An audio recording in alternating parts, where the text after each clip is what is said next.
እንኳን ለብርሃነ መስቀሉ በሰላም አደረሳችሁ አደረሰን። ውድ የኢትዮጵያ ዓለም ብርሃን ቤተሰቦች እንዲሁም ቅን የዋህ ትሑት የኢትዮጵያ ልጆች መስከረም በአበባው ሰርግ በጭብጨባው ይታወቃል ይላሉ አበው። አንድም መስከረም ርዕሰ አውደ ዓመት የዘመን መለወጫ በመሆኑ ወረሃ አደይ ወወረሃ ጽጌ ተብሏል። አረሬ አረሬ መስቀል በራ ዛሬ በአማራ በትግሬ ያለ ጠላት እንዲህ ይተርኮስ፣ በኦሮሞ በጋሞ ያለ ጠላት እንዲህ ይተርኮስ፣ በአፋር በሶማሌ ያለ ጠላት እንዲህ ይተርኮስ፣ የበሬ ጫንቃ የሚመኝ ይጥፋ፣ አንድሮ ጉባ ጠላት እንደዚህ ይወጋ። አረሬ አረሬ መስቀል በራ ዛሬ አረሬ አረሬ መስቀል በራ ዛሬ የዘረኛ መንፈስ ውጣ የአንድነት መንፈስ ግባ።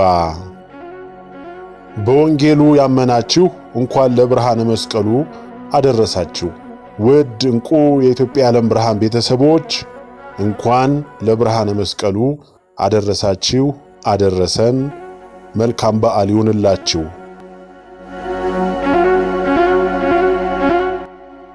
ሰበር ዜና ከወደ ምስራቅ አማራ እንቁ ድሎች ተገኝተዋል። የ12ኛ ክፍለ ጦር ዋና አዛዡ ሲቆስል ምክትሉ ተማርኳል። 15 ፓትሮልና አምቡላንስ እንዲሁም 2 ኦራል ተማርኳል። 721 ጠላት ሲደመሰስ 188 በላይ ተማርኳል። ሁለተኛ ቀን ዘመቻ አርበኛ አደም አሊ ወይም አባናደው በታላቅ ድል ታጅቦ እንደቀጠለ ነው። የአማራ ፋኖ ብሔራዊ ኃይል ምስራቅ አማራ ቀጠና ምኒልክ ዕዝ መስከረም 14 ቀን 2018 ዓ.ም ከጧቱ 12 ሰዓት የተጀመረው ዘመቻ አርበኛ አደም አሊ ወይም አባናደው በአምስቱም ኮሮችና በእዙ ልዩ ዘመቻ ከፍተኛ ተጋድሎ በማድረግ አስደናቂ ድሎችን እያስመዘገበ ተጠናክሮ ቀጥሏል። ሁለተኛ ቀኑን በያዘው ዘመቻ አርበኛ አደም አሊ ወይም አባናደው በዛሬው ዕለት መስከረም 15 ቀን 2018 ዓ.ም ተጠናክሮ የቀጠለ ሲሆን በዚህ ተጋድሎም አገዛዙ ለ2 ዓመት የሰሜን ወሎ ዞን የጦር ማዘዣ ጣቢያ አድርጎት የነበረው የግዳን ወረዳ ሙጃ ከተማ በርካታ ምሽጎችን በመስበር በምኒልክ ዕዝ ሰራዊት በቁጥጥር ስር ውሏል። የተገኙ ድሎች በዝርዝር የአማራ ፋኖ ብሔራዊ ኃይል ምስራቅ አማራ ቀጠና ምኒልክ ዕዝ በላስታ ጄኔራል አሳምነው ጽጌ ኮር የተደረገ የአውደ ውጊያ ተሳትፎ በወንዳች ሙጃ ኩልመስክ ግንባር አንደኛ እንደ ላስታ ጄኔራል አሳምነው ጽጌ ኮር የተገኘ ድል ጥራሪ ክፍለ ጦር 21 ጥቁር ክላሽ 4 ብሬን 1 ዲሽቃ 2600 የክላሽ ተተኳሽ 3480 የብሬን ተተኳሽ 1250 የዲሽቃ ተተኳሽ 18 ምርኮኛ 147 የተደመሰሰ ማረጉ ተማረ ክፍለ ጦር 122 ጥቁር ክላሽ 4 ብሬን 3200 የክላሽ ተተኳሽ 2190 የብሬን ተተኳሽ 3264 የዲሽቃ ተተኳሽ 59 ምርኮኛ 256 የተደመሰሰ 24 የሞርተር ተተኳሽ ተከዜ ክፍለ ጦር 59 ጥቁር ክላሽ 3 ብሬን 1850 የክላሽ ተተኳሽ 2940 የብሬን ተተኳሽ 44 ምርኮኛ 146 የተደመሰሰ 24 የሞርተር ተተኳሽ ተከዜ ክፍለ ጦር 5ኛ ሻለቃ በራስ አንጎት ወረዳ አካባቢ የምትንቀሳቀሰው 10 ጥቁር ክላሽ 5 ሚሊሻ 250 የብሬን ተተኳሽ 230 የክላሽ ተተኳሽ የተማረከ ተፈራማሞ ክፍለ ጦር 131 ጥቁር ክላሽ 5 ብሬን 2074 የክላሽ ተተኳሽ 3520 የብሬን ተተኳሽ 2800 የድሽቃ ተተኳሽ 62 ምርኮኛ 137 የተደመሰሰ 16 የሞርተር ተተኳሽ ሌተናል ኮሎኔል ዘሪሁን የሚባል የተማረከ ጠቅለል ሲል እንደ ላስታ ጄኔራል አሳምነው ጽጌ ኮር 343 ጥቁር ክላሽ 16 ብሬን 2 ዲሽቃ 9954 የክላሽ ተተኳሽ 11500 የብሬን ተተኳሽ 7314 የዲሽቃ ተተኳሽ፣ 716 የተደመሰሰ የብርሃኑና የአብይ አህመድ ጦር፣ 188 የብርሃኑ ጁላና የአብይ አህመድ ምርኮኛ።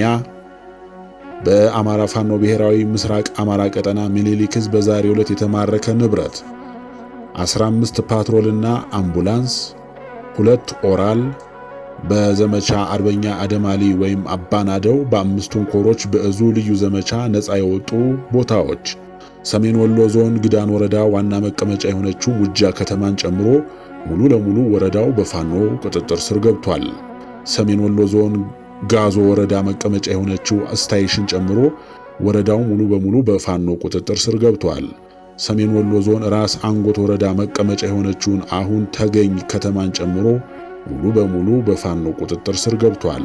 ሰሜን ወሎ ዞን ላስታ ወረዳ ብልባላ ከተማን ጨምሮ ከሹምሻህ ቀበሌ ውጪ በፋኖ ቁጥጥር ስር ገብቷል። ሰሜን ወሎ ዞን ጉባ ላፍቶ ወረዳ ከወልዲያ ከተማ ውጪ ያለው ሙሉ በሙሉ በፋኖ ቁጥጥር ስር ውሏል። ሰሜን ወሎ ዞን ዳውንት ወረዳ ዋና መቀመጫ የሆነችውን ኩርባ ከተማን ጨምሮ ወረዳው ሙሉ በሙሉ በፋኖ ቁጥጥር ስር ገብቷል። ሰሜን ወሎ ዞን ዋድላ ወረዳ ከኮን ከተማ ውጪ ያለው ሙሉ ለሙሉ በፋኖ ቁጥጥር ስር ገብቷል።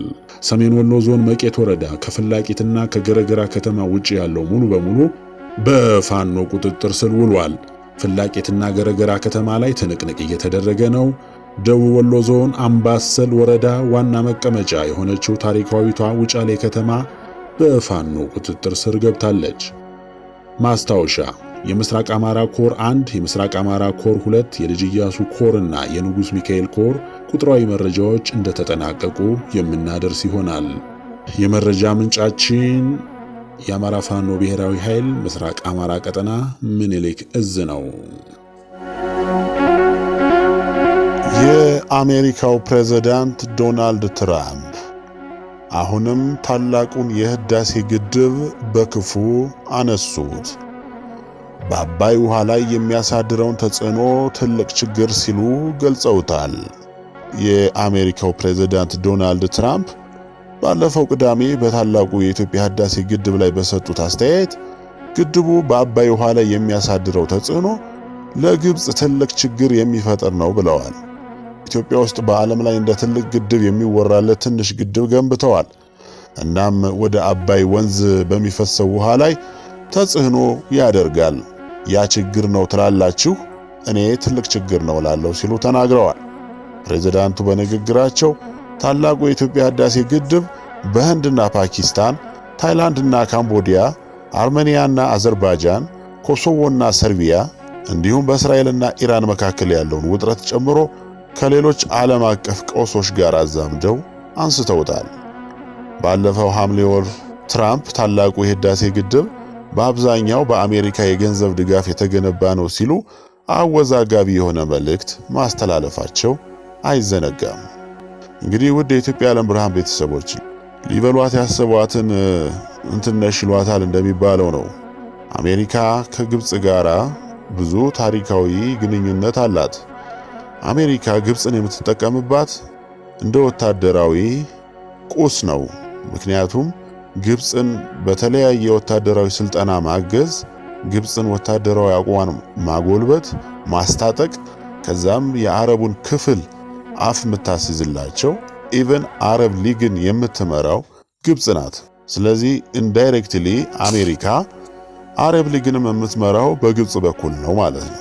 ስለዚህ እንዲህ የምትታዘዛትን ሀገር ጥቅሟ ሲነካ አሜሪካም አብራ እንደ ሌሎች አረብ ሊግ አባላት አሜሪካም አብራ የግብጽ ደጋፊ ትሆናለች ማለት ነው። ስለዚህ ኢትዮጵያ ውስጥ ለአንድም ይሁን ለሌላም በሚከሰት ወረራ፣ ተንኮልና ጥፋት የአሜሪካ እጅ እጅግ በየትኛውም የኢትዮጵያ ጠላቶች ላይ አሜሪካ አለችበት። ግብጾች በአባይ ጉዳይ 560 ስብሰባዎችን አካሂደዋል። ግድቡን ለመፍታት ራፋል የተባለ የጦር አውሮፕላን ገዝተው ነበር። 500,000 ግብፃውያን በዓለም አቀፍ ድርጅቶች ውስጥ ተቀጥረው ይሰራሉ። ግብጾች በታላቁ የኢትዮጵያ ህዳሴ ግድብ ዙሪያ የዓለም ሀገራትን ከጎናቸው ለማሰለፍና በኢትዮጵያ ላይ እርምጃ ለመውሰድ 560 ስብሰባዎችን አካሂደው እንደነበር በአባይና በኢትዮጵያ ጉዳይ ላይ በተለያዩ መድረኮች ሲሟገቱ የሚታወቁት የታሪክ ምሁርና ተመራማሪው ፕሮፌሰር አደም ካሚል ገለጹ። ግብፅ ግድቡን ለመምታት ራፋል የተባለ የጦር አውሮፕላን ገዝታ እንደነበረም ፕሮፌሰሩ ተናግረዋል። ከበኩር ጋዜጣ የመስከረም 12 ቀን 2018 ዓ.ም እትም እንግዳ አምድ ጋር ቆይታ ያደረጉት የታሪክ ምሁሩና ተመራማሪው ፕሮፌሰር አደም ካሚል ከጥንት ጀምሮ የግብፅ መሪዎች ኢትዮጵያ ጠንካራ እንድትሆን እንዲሁም አንድነት እንዳይኖራት ያላደረጉት ጥረት ያልፈጸሙት ሴራ የለም ብለዋል። በዚህም በተለይም ከአባይ ወንዝ ጋር በተያያዘ ከገማል አብደል ናስር እስከ አንዋር ሳዳት፣ ከሞሐመድ ሙርሲ እስከ አብዱል ፈታህ አልሲሲ ኢትዮጵያ በአባይ ወንዝ ላይ ግድብ እንዳትሰራ ኢትዮጵያን እናጠፋለን የሚል ዛቻ እስከ መሰንዘር የደረሰ እንደነበር አመላክተዋል። እኛ ግንባታውን ስናካሄድ የግብፅ ፕሬዝዳንት አልሲሲ ነበሩ። አልሲሲ የሚያስቡት ኢትዮጵያ በራሷ አቅም አትገነባውም የሚል የንቀት የትዕቢት ሐሳብ ነበር ያሉት ፕሮፌሰር አደም፣ በመሆኑም አልሲሲ ከተለመደው የግብፅ መሪዎች የኢትዮጵያን እናጠፋታለን የኃይል ዛቻና ማስፈራሪያ ይልቅ በዓለም በተለያዩ የሥራ ዘርፎች የተሰማሩ ተጽዕኖ ፈጣሪ ግብፃውያንን በመጠቀም በኢትዮጵያ ላይ ዓለም አቀፍ ዘመቻን ማቀጣጠል እንደ ሁነኛ መሳሪያ ተጠቅመው እንደነበር አስታውሰዋል። በአውሮፓ ከ150 ሺህ በላይ ግብፃዊ ሐኪሞች አሉ። የዓለም ታላላቅ ሚዲያዎች ሲኤንኤን እና ቢቢሲን ጨምሮ በግብጾች ይዘወራሉ። በግብፅም ከ4000 በላይ ሚዲያዎች አሉ። እንዲሁም 800 ሺህ ግብፃውያን በዓለም አቀፍ ድርጅቶች ውስጥ ተቀጥረው ይሰራሉ ያሉት ፕሮፌሰሩ ይህንን ምቹ ሁኔታ በመጠቀም አልሲሲ የኢትዮጵያን የግድብ ግንባታ ለማደናቀፍ ዓለም አቀፍ ዘመቻን መጠቀም ምርጫ አድርገው መተግበራቸውን ተናግረዋል። በዚህም ግብጾች በህዳሴው ግድብ ዙሪያ የዓለም ሀገራት ከጎናቸው ለማሰለፍና በኢትዮጵያ ላይ እርምጃ ለመውሰድ 560 ጊዜ ስብሰባዎችን አድርገዋል። ከ1850 ጊዜ በላይ በኢትዮጵያ ግድብ ላይ ሴራን የሚጠነስሱ ሴሚናሮችን አካሂደዋል።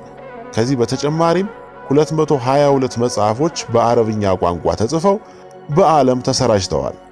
በዚህ የተነሳም ኢትዮጵያ ለጀመረችው የህዳሴ ግድብ ግንባታ ዓለም በሯን እንድትዘጋብን አደረጉ። 30.4 ቢሊዮን ዶላር እንድናጣም ማድረግ ቻሉ ያሉት ፕሮፌሰሩ የኢትዮጵያ ህዝብና መንግስት እንደንም መንጋ ሆ ብሎ ተነስቶ በጉልበቱ በእውቀቱም በገንዘቡም ለግድቡ ርብርብ ማድረግ ሲጀምርና ኢትዮጵያ ጫናዎችን እየተቋቋመች የግድቡን ግንባታ ስትቀጥል ግብፅ የህዳሴው ግድብ በጦር አውሮፕላን ይመታ የሚል ሌላ የጉልበት አማራጭ ወጥና እንደነበረ አመላክተዋል። ለዚህም ግድቡን የሚመታ ራፋል የተባለ ዘመናዊ የሆነ የጦር አውሮፕላን በብዙ ሚሊዮን ዶላር ተገዛ። ይህ አውሮፕላን ከግብፅ እስከ ህዳሴ ግድብ ድረስ ያለምንም ተጨማሪ ነዳጅ ከ2000 ኪሎ ሜትር በላይ ተጉዞ ግድቡን እንዲያፈነዳ ለአየር ኃይላቸው አዛዥ ቀጭን ትዕዛዝ ተሰጥቶም ነበረ። ይሁን እንጂ በብዙ ሚሊዮን ዶላር የገዙት የጦር አውሮፕላን ሳይነሳ የህዳሴው ግድብ የመጀመሪያ ሙሌት ተካሄደ። ግድቡ ውሃ መቋጠር ሲጀምር ስጋታቸው እየጨመረ መጣ። በመካከላቸው መከፋፈል ተጀመረ። አሜሪካ የሚኖሩ የግብፅ መንግስት ተቃዋሚዎችም ከኢትዮጵያ ጋር በሰላም ብቻ ችግሩ መፈታት አለበት የሚል እንቅስቃሴ ጀመሩ። ጎን ለጎንም ታሪካዊ ስምምነት መጣስ የለበትም እያሉ ዘመቻም ከፈቱ። ኢትዮጵያም የቅኝ ግዛት ውልን አልቀበልም እኔ ያልተሳተፍኩበትምና በማለት ጸናች። ግብጾች ከአፍሪካዊነት ይልቅ አረብነት ላይ ይንጠለጠላሉና የአባይ ውሃን ጉዳይ ወደ ጸጥታው ጉዳይ ምክር ቤት ሲወስዱት መቆየታቸው ይታወሳል።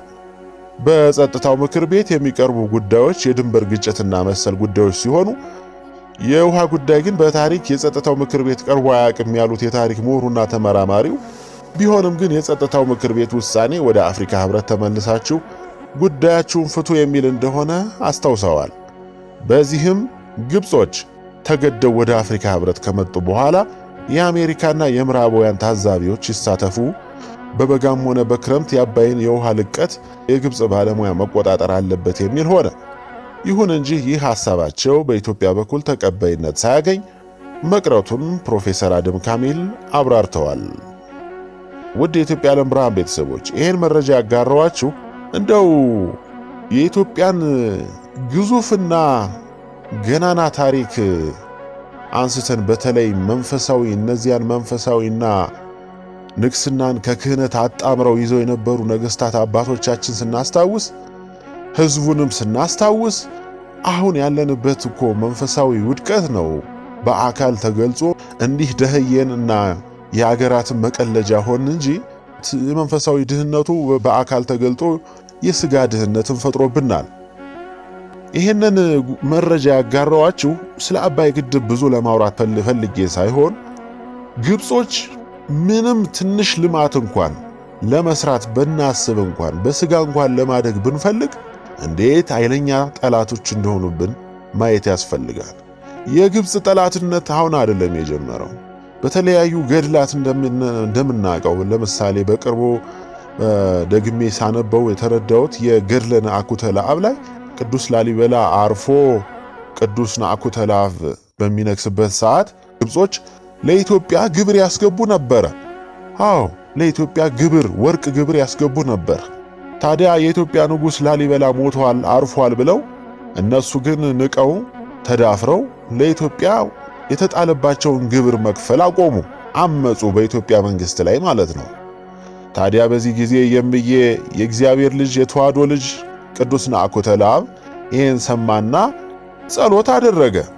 በጸሎት ብቻ አባይ ግድብን መፍሰስ እኮ አቁሟል አባታችን ቅዱስ ነአኩተ ለአብ። በብሎኬትና በድንጋይ መገደብ ያን ያክል ተአምር ሊሆንብን አይገባም ነበር። መንፈሳዊ ውድቀታችን ነው ይሄን ያመጣው።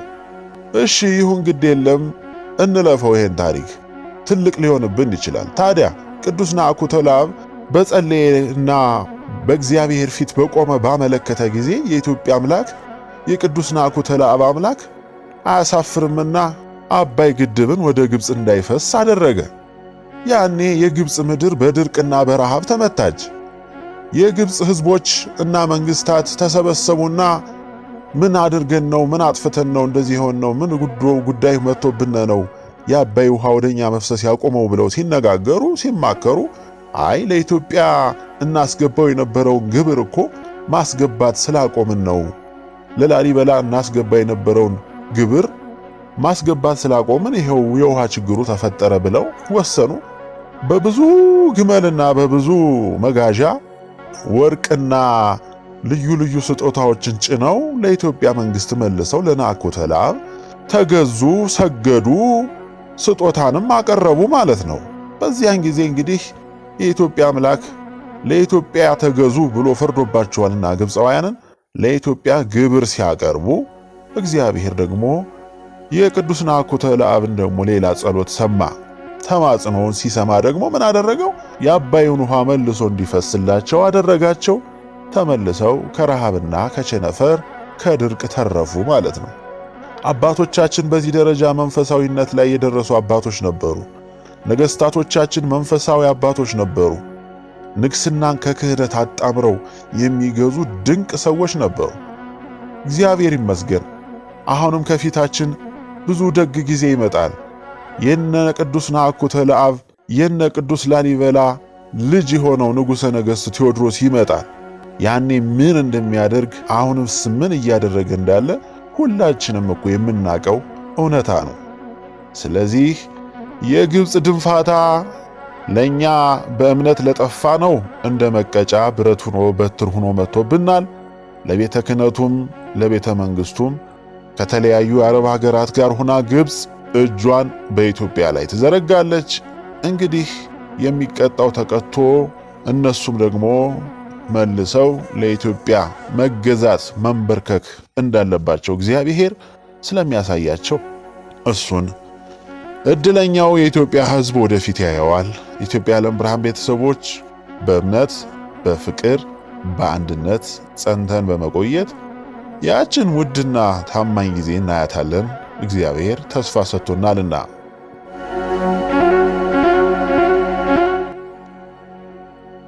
የግብፅን ምክረ ሐሳብ ኤሚሬቶችና ኳታሮች ተቃወሙት። ግብፅ የአረብ አገራት ኔቶ እንዲመሰረት ያቀረበችውን ሐሳብ የተባበሩት አረብ ኤሚሬቶችና ኳታር ውድቅ ማድረጋቸው ተዘገበ። ባለፈው ሳምንት በዶሃ የተሰበሰቡት የአረብ አገራት መሪዎች በጉዳዩ ላይ ሳይስማሙ የተበተኑት ግብፅና ሳውዲ አረቢያ ወታደራዊ ህብረቱን ለመምራት ሽኩቻ ውስጥ መግባታቸውን ተከትሎ መሆኑን ዘገባው ጠቅሷል። ግብፅ የአረብ አገራትን ከውጫዊ ወታደራዊ ጥቃት የመከላከል ዓላማ ያለውን የጋራ ወታደራዊ ጥምረት የማቋቋም ሐሳብ ያቀረበችው እስራኤል በኳታር የሐማስ ከፍተኛ አመራሮችን ለመግደል ጥቃት መፈጸሟን ተከትሎ ነው ይላል መረጃችን።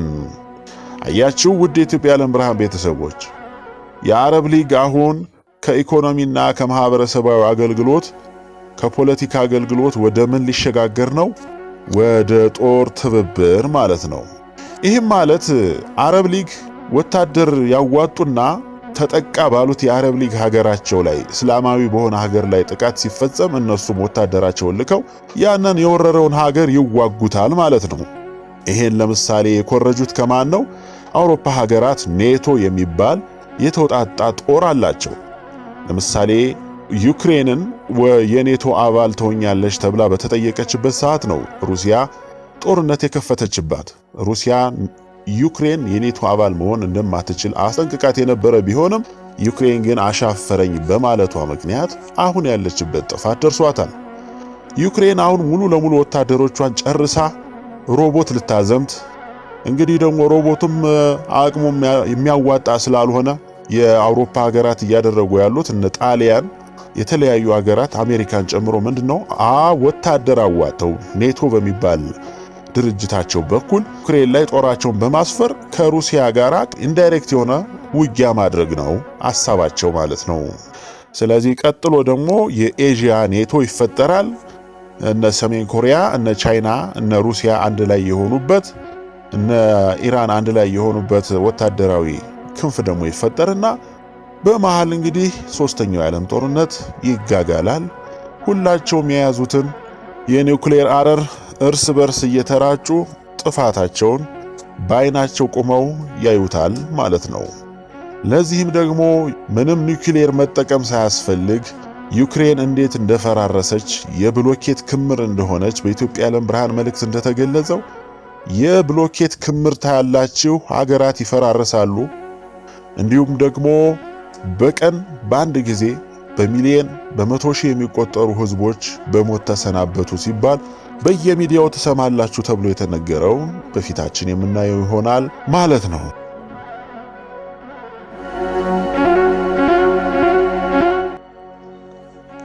ሰሜን ኮሪያ መቼም ለዋሽንግተን አታጎበድድም አሉ ኪም ጆንግ ኦን። የሰሜን ኮሪያው መሪ ኪም ጆንግ ኦን ዋሽንግተን ሀገራቸው የኒውክሌር ጦር መሳሪያ እንድትተው ምክረ ሐሳብ ማቅረቧን በመጥቀስ ሀገሪቱ ከአሜሪካ ጋር የምታደርገውን ውይይት የሉዓላዊነት መጠበቂያ መሳሪያዎቿን የምታስወግድበት ምንም ምክንያት የለም ሲሉ የመንግስት የዜና ወኪል ከሲኤንኤን በዚህ ሳምንት ዘግቧል። ኪም የዩናይትድ ስቴትስ እኛን ከኒውክሌር ነፃ የማድረግ አባዜን ትታ እውነታውን ከተቀበለችና እውነተኛ ሰላማዊ አብሮ መኖርን የምትፈልግ ከሆነ ከአሜሪካ ጋር የማንቀመጥበት ምንም ምክንያት የለም ሲል ኪም ተናግሯል። ኪም ከዩናይትድ ስቴትስና ከደቡብ ኮሪያ የሚደርስባቸውን ከባድ ስጋት በመጋፈጥ የኒውክሌር ጦር መሳሪያ መገንባቷ የህልውና ጉዳይ ነው ብለዋል። ከሰሞኑ ከዋሽንግተንና ሲኦል ለውይይት የተደረጉትን ለውጦች ቅንነት የጎደለው ነው በማለት ውድቅ ያደረጉበት ምክንያት ሰሜንን ለማዳከምና አገዛዙን ለማጥፋት የዋሽንግተን መሰረታዊ የማይለወጥ ዓላማቸው ያልተለወጠ በመሆኑ ጠቁመዋል። የሰሜን የኒውክሌር መርሃ ግብሮችን በደረጃ ለማስቆም በደቡብ በኩል ያቀረበው ሐሳብ ለዚያ ማሳያ ነው ብለዋል። ይህ በእንዲህ እንዳለ የደቡብ ኮሪያ ፕሬዝዳንት ሊ ጄሚዩንግ በሰኔ ወር ስልጣን ከያዙ በኋላ ከፒዮንግ ያንግ ጋር መነጋገር አስፈላጊ መሆኑን በመግለጽ መተማመንን ለመፍጠርና በመጨረሻም የሰሜንን የኒውክሌር መርሃ ግብር ለማስቆም እርምጃችንን እንድትወስድ ጥሪ አቅርበናል። ሊ ከሮይተርስ ጋር ባደረጉት መጠይቁ ላይ እንደተናገሩት ከሰሜን ጋር ውይይትን ለመክፈት ከባድ መሰናክሎች እንዳሉ፣ ነገር ግን አሁንም የፒዮንግ ያንግ የኒውክሌር መርሃ ግብርን የማፍረስ ሂደት ትክክለኛ አማራጭ ነው ብለው ያምናሉ። ሰሜንን ወደ ጠረጴዛው ለመመለስ ትክክለኛ ሁኔታዎችን መፍጠር አስፈላጊ ነው። እናም ትራምፕ በእነዚያ ጥረቶች ውስጥ ቁልፍ ሚና አላቸው ብለዋል ሲል ያስነበበው ከሲኤንኤን የዜና ወኪል ነው። ለፍልስጤም ሀገርነት ዕውቅና የሰጡ ጠንካራ ምላሽን ይጠብቁ ሲሉ ዛቱ ቤንያሚን ኔታንያሁ። የእስራኤሉ ጠቅላይ ሚኒስትር ቤንያሚን ኔታንያሁ እሁድ ዕለት ከዩናይትድ ኪንግደም፣ አውስትራሊያና ካናዳ ለፍልስጤም መንግሥት ዕውቅና ለመስጠት ለወሰኑት ውሳኔ ጠንከር ያለ ምላሽ ለመስጠት ቃል ገብተዋል ሲል ሲኤንኤን ዘግቧል።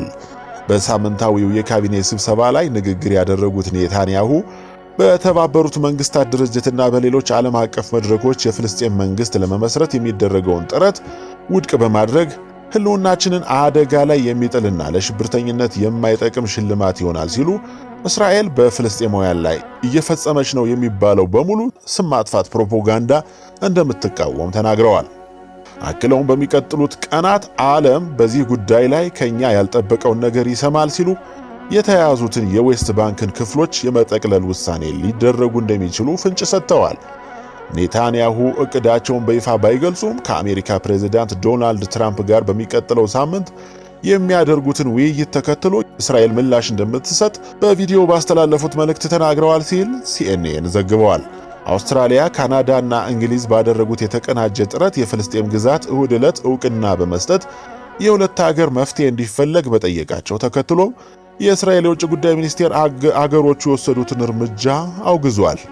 በመግለጫው በአካባቢው ያለውን የጸጥታ ሁኔታ አደጋ ላይ የሚጥልና ሊያሳካው ከፈለገው ጋር የሚጻረር ነው ብለዋል። እስራኤል በዩናይትድ ኪንግደምና በሌሎች አንዳንድ ሀገራት የፍልስጤም መንግሥት ዕውቅና የሚሰጥ የአንድ ወገን መግለጫን ሙሉ በሙሉ ውድቅ አድርጋለች። ይህ መግለጫ ሰላምን አያበረታታም፣ ይልቁኑ በተቃራኒው ቀጠናውን የበለጠ ወደ ትርምስ ያወርደዋል እና ለወደፊት ሰላማዊ መፍትሄ የማግኘት ዕድልን ይጎዳል ብሏል የውጭ ጉዳይ ሚኒስቴር በመግለጫው። የአሜሪካኑ መሪ ዶናልድ ትራምፕ ትናንት አፍጋኒስታን ባግራም የጦር ሰፈርን በጸባይ ካልመለሰች ነገሮች ጥሩ አይሆንም ሲሉ ለማስፈራራት ሞክረዋል። አሜሪካ አፍጋንን ለመቆጣጠር በሞከረችባቸው 20 ዓመታት በተለያየ ጊዜ ከ100,000 በላይ ወታደሮችን አሰማርታ ነበር። እንዲሁም ከ2 ትሪሊየን 300 ቢሊዮን ዶላር በላይ አውጥታለች። የሰው ሀገር ሊወሩ የሄዱ በሺህ የሚቆጠሩ ወታደሮቿን አጥታለች።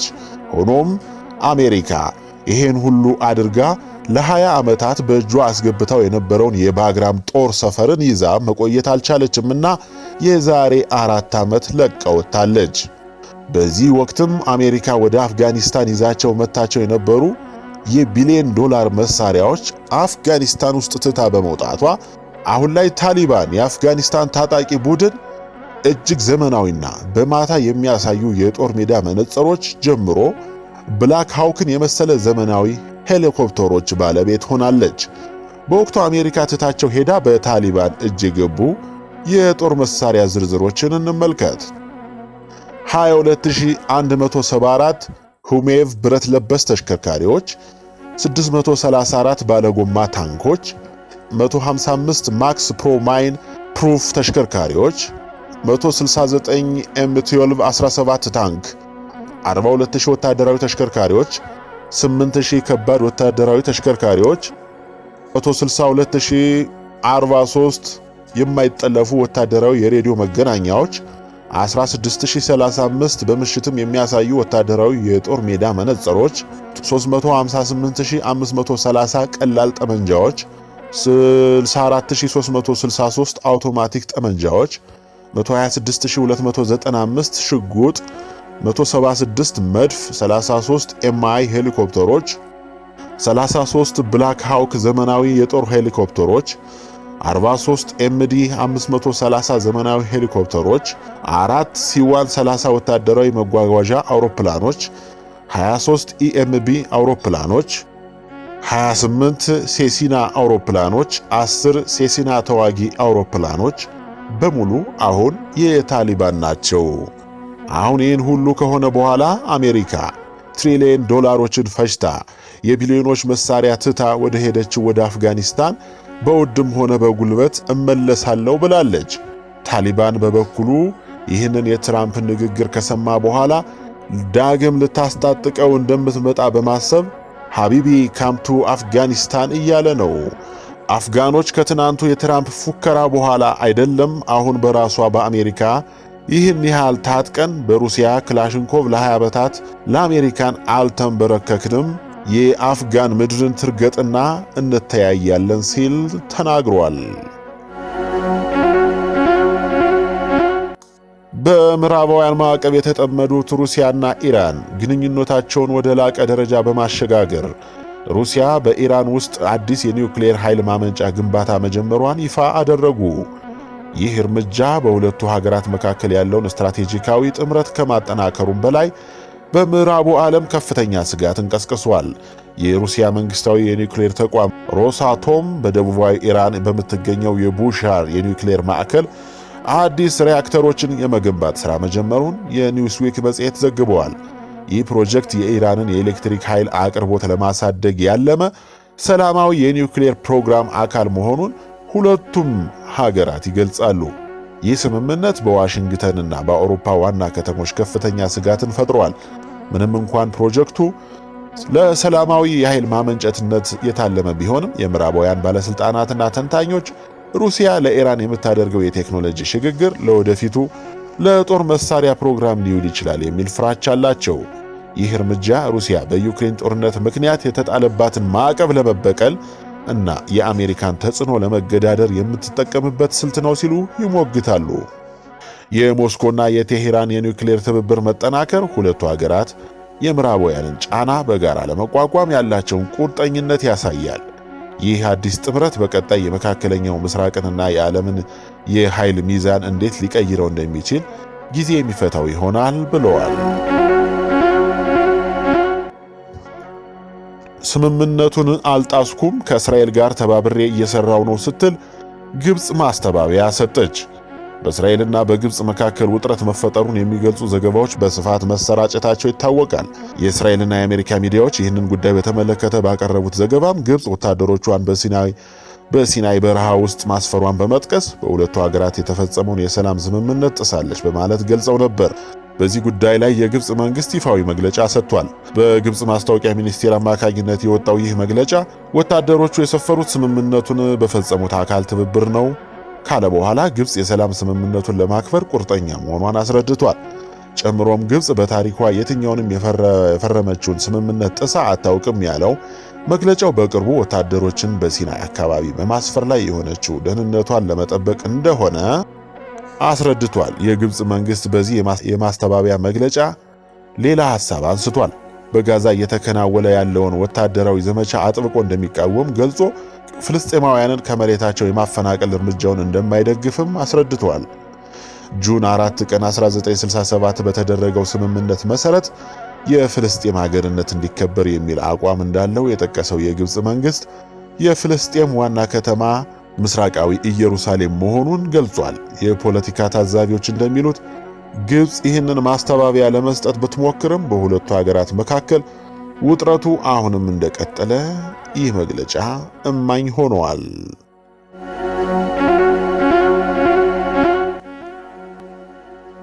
የትግራይ ክልል አስተዳዳሪ ጄኔራል ታደሰ ወረደ ምን አሉ? ፌዴራል መንግስቱ በትግራይ ላይ ሌላ ዙር ጦርነት ለመክፈት ዝግጅት እያደረገ ይገኛል። የትግራይ ጊዜያዊ አስተዳደር ፕሬዝዳንት ሌተናል ጄኔራል ታደሰ ወረደ ፌዴራል መንግስቱ በትግራይ ክልል ላይ ሌላ ዙር ጦርነት ለመክፈት ዝግጅት እያደረገ ይገኛል በማለት በኢትዮጵያ ከተመድ የስደተኞች ከፍተኛ ኮሚሽን ኃላፊ ጋር በተወያዩበት ወቅት መናገራቸውን የክልሉ ኮሚኒኬሽን ጉዳይ አስታውቋል። ጄኔራል ታደሰ ጊዜያዊ አስተዳደሩ የጦርነት ደመናን ለመክፈፍና ከፍተኛ ጥረት እያደረገ መሆኑን ለኃላፊው እንዳረጋገጡላቸው ቢሮ ገልጧል። በትግራይ በኩል የሚጀመር ጦርነት አይኖርም ያሉት ጄኔራል ታደሰ ጊዜያዊ አስተዳደሩ በትግራይ የተሟላና ዘላቂ ሰላም እንዲሰፍን ከፌዴራል መንግስቱ ከዓለም አቀፍ ድርጅቶችና ከውጭ ዲፕሎማቶች ጋር የቅርብ ግንኙነት በማድረግ ላይ መሆኑንም ገልጸዋል ተብሏል። አስገራሚው የኤርትራ አመራሮች ጥያቄ የአፍሪካ ዋና ከተማነትን ከአዲስ አበባ ወደ ሌላ ከተማ እንዲቀየር በኤርትራ ሰዎች መጠየቁ ተሰማ። የአፍሪካ ህብረት ዋና መስሪያ ቤት ከኢትዮጵያ አዲስ አበባ እንዲነሳ የኤርትራ ሰዎች በቅርቡ የአፍሪካ ህብረት ዋና መስሪያ ቤትን ከአዲስ አበባ እንዲዛወር የሚጠይቅ አቤቱታ መቅረቡን ተከትሎ በሆርን ሪቪው ተመራማሪ በሆኑት በቤተልሔም ፍቅሩ የቀረበ አንድ ትንታኔ ይህ ጥያቄ በስሁት አመክንዮ ላይ የተመሰረተና የፓን አፍሪካኒዝምን ታሪካዊና መንፈሳዊ መሰረት የሚክድ ነው ሲል ተተችቷል። ጸሐፊዋ ይህ አቤቱታ ከኤርትራ ጋር የቅርብ ግንኙነት ባላቸው ግለሰቦች የቀረበ መሆኑን ጠቁመዋል። ትንታኔው እንደሚያስረዳው የአዲስ አበባ ምርጫ ድንገተኛ ሳይሆን የአፍሪካን የነጻነትና ራስን የመወሰን ፍላጎት ያረጋገጠ ኃይለኛ ታሪካዊ ውሳኔ ነበር። ኢትዮጵያ በቅኝ ግዛት ያልተያዘች ብቸኛ የአፍሪካ ሀገር እንደመሆኗ በአፍሪካ የነጻነት ንቅናቄዎች ውስጥ የማይናወጥ የሉዓላዊነት ምንጭ ሆና አገልግላለች። ቤተልሔም ይህንን ምሳሌያዊነት ጊዜው ያለፈበት ብሎ መፈረጅ የፓን አፍሪካኒዝምን መሠረታዊ መነሻ እንደ መካድ ይቆጠራል ብለዋል።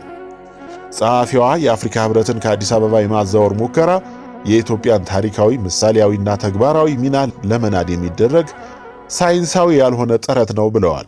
ኢትዮጵያ አስተናጋጅ ብቻ ሳትሆን የአፍሪካ ሕብረት ጥልቅ መንፈሳዊና ታሪካዊ መኖሪያ ናት ሲሉ ደምድመዋል። የኤርትራ ማስታወቂያ ሚኒስቴር የማነ ገብረ መስቀል የኢትዮጵያ መንግስት ባለስልጣናት የባህር በር ለማግኘት በሚል ቀጠናዊ ቀውስ ለመፈብረክ የሚያደርጉት ጥረት በአሁኑ ወቅት ከፍተኛ ደረጃ ላይ ደርሷል በማለት በማህበራዊ ትስስር ገጻቸው ላይ ከሰዋል። ባለስልጣናቱ በባህር በር ዙሪያ በየዕለቱ አሳሳችና ተንኳሽ ንግግሮችን ያደርጋሉ ያሉት የማነ ከባለስልጣናቱ ንግግሮች መካከል አንዱ የኤርትራን ታሪክ መከለስና አዛብቶ ማቅረብ ይገኝበታል ብለዋል። የቅኝ ግዛት ድንበሮችን ጨምሮ የዓለም አቀፍ ሕግጋትንና ዋና መርሆችን ሆነ ብሎ መጣስ እና ግዴለሽ የጦርነት ዛቻ ሌላዎቹ የኢትዮጵያ መንግስት ባለስልጣናት ትርክቶች መለያ ባህሪያት እንደሆኑ የማነ ገልጸዋል። የማነ አያይዘውም የአፍሪካ ቀንድ ቀጠና አላስፈላጊና ማስቀረት የሚቻል ሌላ ዙር ግጭትና ትርምስ ውስጥ ሊገባ አይገባውም በማለት አሳስበዋል። የግብፅ ወታደሮች በምስራቅ አፍሪካ እግራቸውን ተከሉ።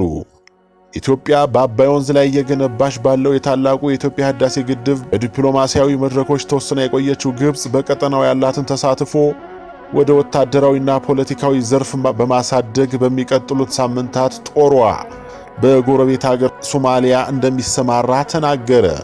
ወደ ሶማሊያ የሚሰማራው የግብፅ ጦር በሚቀጥሉት ሳምንታት የቡሩንዲ ጦርን በመተካት በመካከለኛው ሸበላ ክልል ሴክተር 5ን እንደሚቆጣጠር የሶማሊያው ፕሬዝዳንት ሐሰን ሼክ መሐመድ ረቡዕ አስታውቀዋል።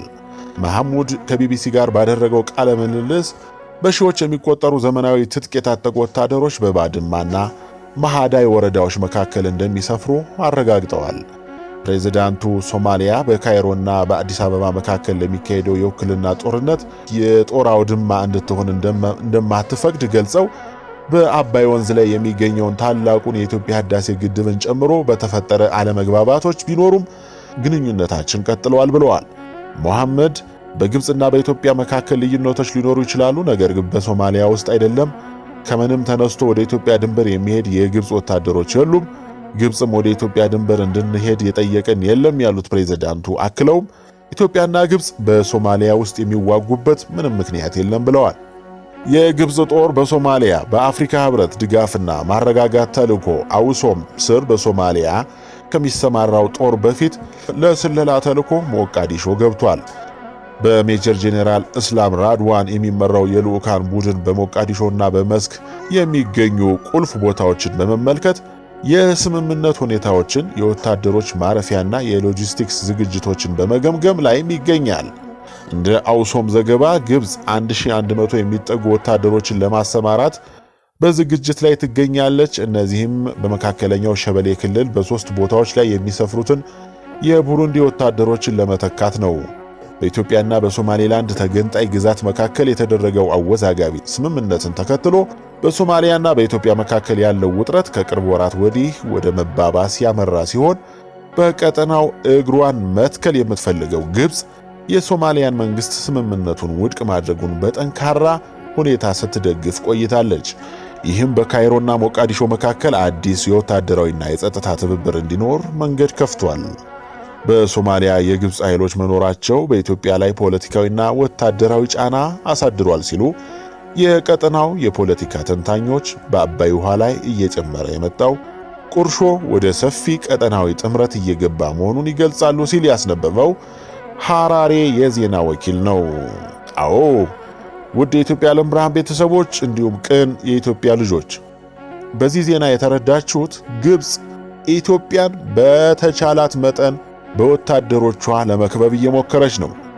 እንዲሁም ደግሞ ከኢትዮጵያ ጋር የሚዋሰኑ ጎረቤት ሀገሮችን ግብፅ በመሃል በመግባት ከኢትዮጵያ ጋር ያላቸው ሰላማዊ ግንኙነት እንዲሻክር በማድረግ እነሱን እንደ ትሮጃን ሆርስ በመጠቀም ግብፅ ጦሯን በኢትዮጵያ ዙሪያ በማስፈር ጦርነት እንኳን ቢነሳ ጦርነቱ በኢትዮጵያ ግዛት ስር እንዲደረግ ለማድረግ ነው። ይሄን ሁሉ ሴራ እየሸረበች ወታደሮቿን በኤርትራም በሱዳንም በሶማሊያም የምታሰፍረው ለማንም አይደለም፣ ከኢትዮጵያ ለሚመጣው ተጽዕኖ እሱን መልሳ ለመቆጣጠርና አጻፋ ለመስጠት ነው።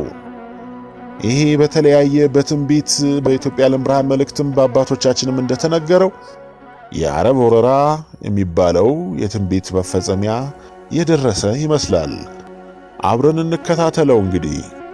አዎ ሁላችሁም እንደምታውቁት እንደምታስታውሱት በአባ ኢየሱስም እንደተነገረው በሱዳን በኤርትራ በኩል እንዲሁም ደግሞ በሶማሊያ አድርጎ የሚመጣው ጦር ኢትዮጵያን ብዙ ዋጋ እንደሚያስከፍላት ብዙ አባቶች ተናግረዋል። እሱን እንግዲህ እግዚአብሔር ዕድሜና ጤና ይስጠን፣ አብረን እንከታተለው። ለፍልስጤም ዕውቅና መስጠት አይገባም አሉ ዶናልድ ትራምፕ። የዓለም አድራጊ ፈጣሪ ነኝ የምትለው የአሜሪካው ፕሬዝዳንት ትራምፕ ለፍልስጤም የሀገርነት ዕውቅና መስጠት ማለት ሽብርተኝነትን መደገፍ ማለት ነው ማለታቸው ተሰማ። ፕሬዝዳንት ዶናልድ ትራምፕ በኒውዮርክ በሚካሄደው የተባበሩት መንግስታት ጠቅላላ ጉባኤ ላይ ለፍልስጤም መንግስት ዕውቅና የሰጡ የአሜሪካ አጋሮች ባደረጉት ውሳኔ ደስተኛ አለመሆናቸውንና በሐማስ ለተፈጸመው የሽብር ተግባር ሽልማት በማለት መውቀሳቸው ተዘግቧል።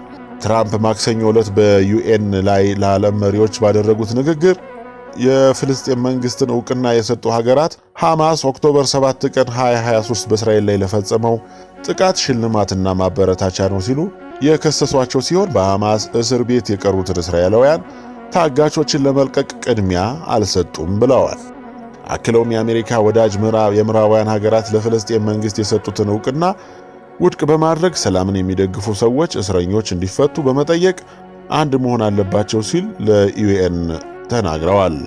ለፍልስጤም መንግስት በአንድ ወገን ዕውቅና ለመስጠት የሐማስ አሸባሪዎች ለፈጸሙት ግፍ በጣም ትልቅ የሞራል ድጋፍ እንዲሁም በቀጣይ ግጭትን ለማበረታታት ያህል ነው ብለዋል ትራምፕ የተኩስ አቁም ድርድርን አለመሳካትም ጋዛን በሚያስተዳድረው ሐማስ ተጠያቂ ያደረጉ ሲሆን የፍልስጤም ቡድን ሰላም ለመፍጠር ምክንያታዊ የሆኑ ስምምነቶችን በተደጋጋሚ ውድቅ አድርጓል ሲሉ ተናግረዋል። የተባበሩት መንግስታት ዋና ጸሐፊ አንቶኒዮ ጉቴሬዝ በበኩላቸው በሁለቱ መንግስታት መፍትሄ ላይ በተካሄደው ስብሰባ ላይ ለፍልስጤማውያን መንግስት መብት እንጂ ሽልማት አይደለም ብለዋል ሲሉ የዩናይትድ ኪንግደምና የካናዳ ከፍተኛ ባለስልጣናት በእነዚህ ሀገራት የፍልስጤም ግዛትን መቀበል ከትራምፕ አስተዳደር ትንሽ የግል ግፊትና ጫና እንዳለ ለፖለቲኮ የዜና ወኪል ተናግረዋል። ባለፈው ሳምንት የሪፐብሊካን ሕግ አውጪዎች ለካናዳ፣ አውስትራሊያና ዩናይትድ ኪንግደም መሪዎች የፍልስጤም መንግስት ዕውቅና መስጠት እንደ ምላሽ የቅጣት እርምጃዎችን ሊጋብዝ ይችላል ሲሉ አስጠንቅቀዋል ሲል ያስነበበው አልጀዚራ ነው።